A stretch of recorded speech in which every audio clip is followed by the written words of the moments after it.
America के president elect Donald Trump ने John Ratcliffe को दुनिया की सबसे ताकतवर खुफिया एजेंसी CIA की कमान सौंपने का फैसला किया है। ट्रंप के वफादार रैटक्लिफ काफ़ी अमेरिकी जासूस थे। उनका मानना है कि कोरोना चीन की लैब में बना और चीन 21वीं सदी में अमेरिका के लिए सबसे बड़ा खतरा है। CIA डायरेक्टर की रेस में भारतीय मूल के काश पटेल भी थे। आज की इस वीडियो में हम जानेंगे CIA की पूरी कहानी, जो दुनिया भर में सीक्रेट मिशन और तख्ता पलट के लिए मशहूर है। तो चलिए हम वीडियो को शुरू करते हैं। ये बात तब की है जब हिटलर के हेडक्वार्टर में अमेरिकी जासूस घुसे थे। सेकेंड वर्ल्ड वार के शुरुआती 2 साल अमेरिका जंग से दूर रहा। 7 दिसंबर 1941 की सुबह जापान ने पर्ल हार्बर पर 2 घंटे तक बमबारी की। इससे वहां तैनात अमेरिका के सभी 8 जंगी जहाज नष्ट हो गए। अमेरिकी प्रेसिडेंट रूजवेल्ट ने जापान और जर्मनी के खिलाफ जंग का ऐलान कर दिया। इसी दौरान अमेरिका ने ऑफिस ऑफ स्ट्रेटेजिक सर्विसेज यानी OSS बनाया। इसका काम था जासूसी करना, दुश्मन को चकमा देना और गुपचुप तरीके से किसी की हत्या करवाना। इस ग्रुप ने यूरोप, एशिया और मिडिल ईस्ट में कई मिशन को अंजाम दिया। एक बार तो अमेरिकी जासूस पहचान बदलकर नाजी सेना के हेडक्वार्टर तक में घुस गया और कई खुफिया जानकारियां हासिल की। आपकी जानकारी के लिए बता दें कि OSS के जासूसी नेटवर्क से CIA का जन्म हुआ था। सेकेंड वर्ल्ड वार में OSS एक बेहद सफल सर्विस साबित हुई, लेकिन जंग खत्म होने के बाद 1945 में इसे खत्म कर दिया गया, क्योंकि तब इसकी ज़रूरत नहीं थी।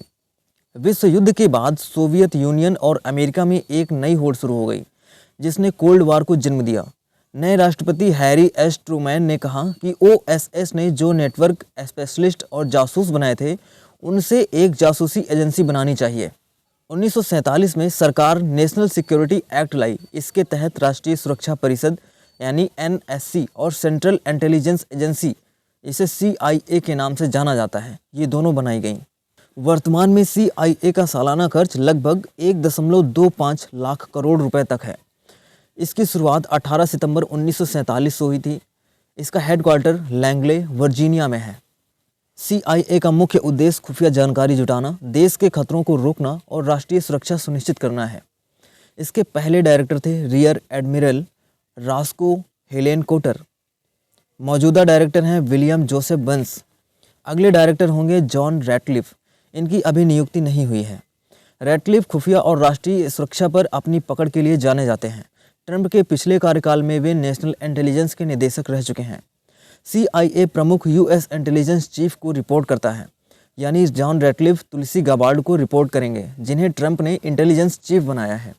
आइए अब हम आपको बताते हैं CIA के कुछ अनोखे तरीके और उसके कुछ बड़े ऑपरेशन के बारे में। CIA ने फिदेल कास्त्रो के बाल गिराने की भी कोशिश की थी। फिदेल कास्त्रो फरवरी 1959 में क्यूबा के राष्ट्रपति बने थे। उनके वामपंथी विचारों से अमेरिका के व्यापार पर असर पड़ने लगा। 1961 में CIA ने करीब 1400 क्यूबा के लोगों को बगावत के लिए तैयार किया। उन्हें अमेरिका में हथियार चलाने के लिए गोरिल्ला वार की ट्रेनिंग भी दी गई। CIA के अफसरों ने राष्ट्रपति कैनेडी को भरोसा दिलाया कि हमारे ये 1400 लोग क्यूबा में गृहयुद्ध छेड़ देंगे, हम शांति की आड़ में फिदेल कास्त्रो को हटा देंगे। प्लान फेल हो गया। इस ऑपरेशन में शामिल 200 लोग मारे गए, बाकी 1200 लोग गिरफ्तार कर लिए गए। अमेरिकी राष्ट्रपति कैनेडी ने जिम्मेदारी भी ली थी। CIA पर आरोप है कि उसने फिदेल कास्त्रो की हत्या के लिए सैकड़ों प्रयास किए, कभी जहरीली सिगार देकर, कभी प्रेमिका को लालच देकर, लेकिन सफलता उसे कभी नहीं मिली। कास्त्रो अपनी लंबी दाढ़ी के लिए मशहूर थे। CIA ने उन्हें एम्बेरस करने के लिए जूतों में थैलियम साल्ट डालकर दिया। इसके असर से कास्त्रो के बाल झड़ने लगे, पर कास्त्रो ने उन जूतों को कभी पहना ही नहीं। CIA सालों तक अपने टारगेट का पीछा करने के लिए भी फेमस है। एक सुराग से ओसामा बिन लादेन तक पहुंचे थे CIA के एजेंट। 11 सितंबर 2001 को न्यूयॉर्क में वर्ल्ड ट्रेड सेंटर पर आतंकी हमला हुआ था। कई लोग मारे गए थे और हजारों लोग घायल हुए थे। तब दुनिया ने al Qaeda chief Osama bin Laden का नाम जाना था, जो इस हमले का मास्टरमाइंड था।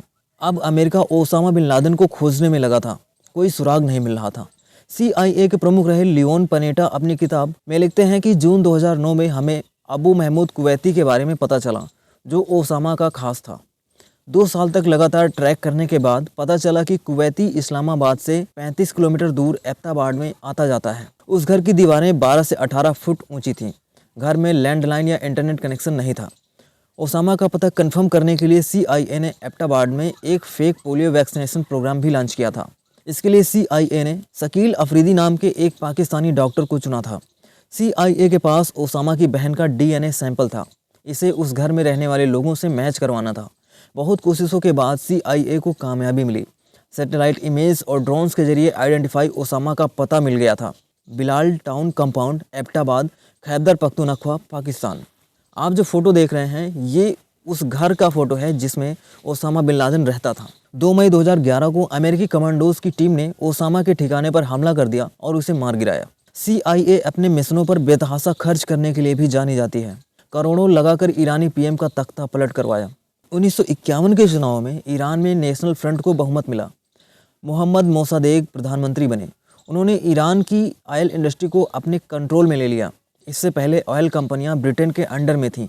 ब्रिटेन की खुफिया एजेंसी MI6 और CIA ने मिलकर ऑपरेशन अजाक्स शुरू किया। अमेरिकी राष्ट्रपति थियोडोर रूजवेल्ट के पोते कर्मिट रूजवेल्ट को मिशन की जिम्मेदारी दी गई। CIA पर आरोप है कि उसने ईरानी मीडिया को खरीदा, विरोध प्रदर्शनों के लिए फंडिंग भी की थी। वहाँ के राजा प्रिंस मोहम्मद रजा शाह पर दबाव डाला गया कि वह मोहम्मद मोसादेक को हटा दें। PM मोसादेक को CIA की भूमिका का पता चला तो उन्होंने संसद भंग कर दी। तख्ता पलट की साजिश में शामिल लोगों को अरेस्ट किया जाने लगा। CIA हेडक्वार्टर ने रूजवेल्ट से ऑपरेशन रोककर वापस लौटने को कहा। रूजवेल्ट तैयार नहीं थे। उन्होंने किराए के गुंडे को हायर करके प्रदर्शन करवाया। आखिरकार मोसादेक को हटना पड़ा और आर्मी चीफ फजलुल्लाह जाहिद को नया PM बनाया गया। CIA ने सिर्फ 9 घंटे में बाजी पलट दी और 25 साल तक ईरान की सरकार में अमेरिका का दबदबा कायम रहा। CIA सभी तरह के हथकंडे अपनाने के लिए जाना जाता है। इसने रिश्वत में वियाग्रा देकर अफगानियों को पटाया था और जानवरों से भी जासूसी करवाई थी। अमेरिका ने तालिबान के खिलाफ लंबे वक्त तक ऑपरेशन चलाया। अफगानिस्तान के ट्राइबल लीडर्स से तालिबान की खुफिया जानकारी हासिल करने के एवज में वियाग्रा की रिश्वत भी दी थी। CIA एजेंट गोलियां देते हुए कहते थे, अंकल सैम ने तुम्हारे लिए भेजा है। वियाग्रा की मदद से CIA ने बड़ा मुखबिर तंत्र खड़ा किया। उन सूचनाओं के आधार पर कई तालिबानियों को मार गिराया।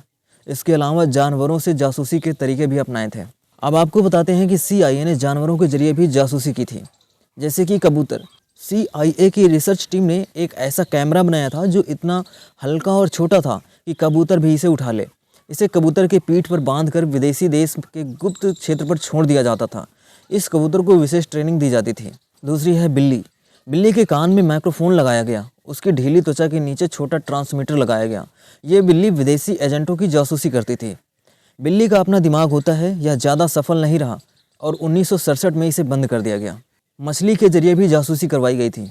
CIA ने हाई टेक्नोलॉजी प्रोग्राम डिपार्टमेंट ने एक वाटर रोबोट टेक्निक बनाई थी। इसके तहत 2 कैटफिश विकसित की गई। ये पानी के नीचे से सूचनाएं उपलब्ध कराती थी। इनका उपयोग पानी में परमाणु हथियार या केमिकल हमलों की जानकारी के लिए किया जाता था। CIA के जो पूछताछ के तरीके हैं वो बहुत ही अमानवीय और भयावह हैं। चलिए इस पर भी बात कर लेते हैं। 2 बाई 2 के डिब्बे में बंद कर देते हैं। जैसे कि वाटर बोर्डिंग, इसमें आरोपी के चेहरे को ढक दिया जाता है। उस पर लगातार पानी डाला जाता है। पानी के कारण पीड़ित सांस नहीं ले पाता और उसका दम घुटने लगता है। उसे सोने भी नहीं दिया जाता। CIA पूछताछ के दौरान सोने नहीं देता, आरोपियों को जागे रहने के लिए मजबूर करता है। कई बार आरोपियों को लगातार 180 घंटे यानी 7 दिन तक लगातार जगाया जाता है ताकि वह मानसिक रूप से टूट जाए। अगला तरीका है एस्ट्रेस पोजीशन। आरोपियों को असुविधाजनक पोजीशन में रहने के लिए मजबूर किया जाता है। उन्हें मोटी जंजीरों से बांध दिया जाता है ताकि वे लेटें या बैठें तो जंजीरें उन्हें चुभें। सक्रिय जगहों में रखना। आरोपियों को छोटी कोठरी यहाँ तक छोटे डिब्बों में बंद कर दिया जाता है। कई बार इसमें कीड़े भी छोड़ दिए जाते हैं। हथकड़ी वाली कुर्सी। आरोपी को कुर्सी के साथ बांध दिया जाता था। टॉयलेट सीट जैसे कुर्सी के सेंटर में होल होता है। आरोपी को कई दिनों तक ऐसे ही बैठाए रखते हैं। यहीं वह मलमूत्र त्यागता है। नंगा करके बांध देना। CIA ज़्यादा आरोपियों को पूरे कपड़े नहीं पहनने देता। इस टॉर्चर में आरोपी को कई दिनों तक जंजीरों से नंगा बांध दिया जाता है। वो वही मलमूत्र में पड़ा रहता है और मानसिक रूप से टूट जाता है। CIA ने अपनी जासूसी में किसी को नहीं छोड़ा, वो PM हो या प्रेसिडेंट। इंदिरा की जासूसी से सद्दाम हुसैन की फांसी तक। आपको जानकारी होनी चाहिए कि CIA ने इंदिरा की भी जासूसी कराई थी। 27 अप्रैल 2006 को CIA ने एक दस्तावेज सार्वजनिक किया।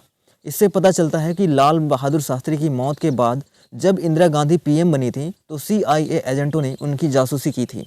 भारत की नई PM कैसी है, उनका राजनीतिक वजूद क्या है, इसकी डिटेल उसमें थी।